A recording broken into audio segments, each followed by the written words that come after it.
किसी ने बड़े कमाल की बात कही है कि ताकत वाणी में रखो, शरीर में नहीं, क्योंकि फसल बारिश से होती है, तूफानों से नहीं।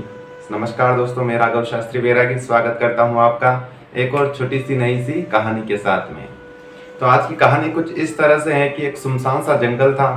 उस जंगल के पास में एक रास्ता था। उस रास्ते पर एक सुंदर सी एक लड़की जा रही थी।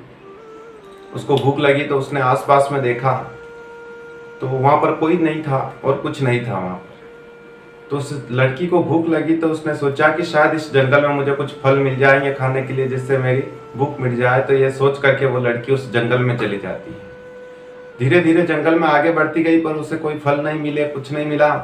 आगे बढ़ती बढ़ती जंगल के बीचों बीच अंदर चली जाती है।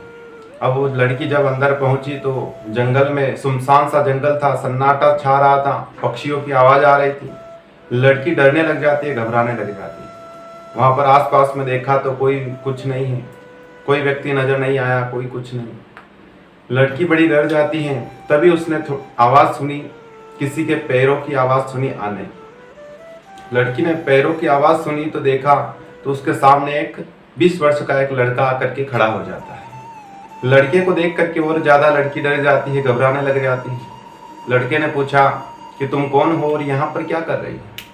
लड़की ने कहा धीरे से हिम्मत जुटा करके कि मैं यहाँ से रास्ते से जा रही थी तो मुझे भूख लगी तो मैंने सोचा कि इस जंगल में शायद मुझे कुछ खाने को मिल जाएगा, तो यही देखने के लिए मैं आई, पर मुझे कोई फल नहीं मिला और मैं इस जंगल में फंस गई। अब मुझे जाने का रास्ता पता नहीं चल रहा है।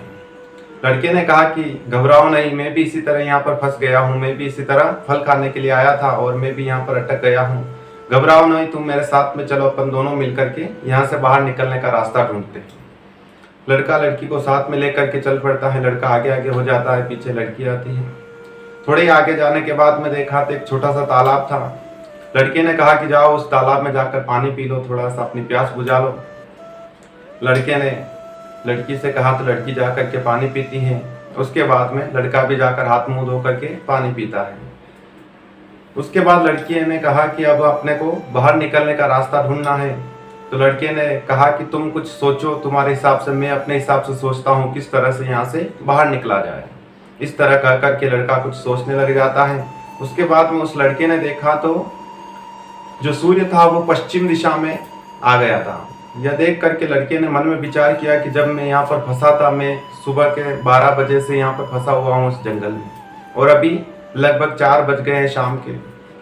तो लड़के ने दिमाग लगाया कि अगर सूर्य पश्चिम में आ गया है तो इसके विपरीत दिशा में अगर अपन चलेंगे तो मैं बाहर निकल सकता हूँ और ये भी बाहर निकल सकती है। ऐसा देख करके उस लड़के ने, जो सूर्य था वो पश्चिम दिशा में था, वो उसको देख करके पूर्व दिशा की ओर वो लड़का उस लड़की को लेकर के निकलता है। थोड़ा समय होता है, धीरे धीरे जंगल के रास्ते से आगे बढ़ते जाते हैं और उसके बाद में उनको रास्ता मिल जाता है जिस रास्ते से वो इस जंगल में आए थे। जंगल से बाहर निकलते हैं। उसके बाद में लड़का कहता है कि तुम घबराओ नहीं, मैं तुम्हें तुम्हारे घर छोड़ देता हूँ।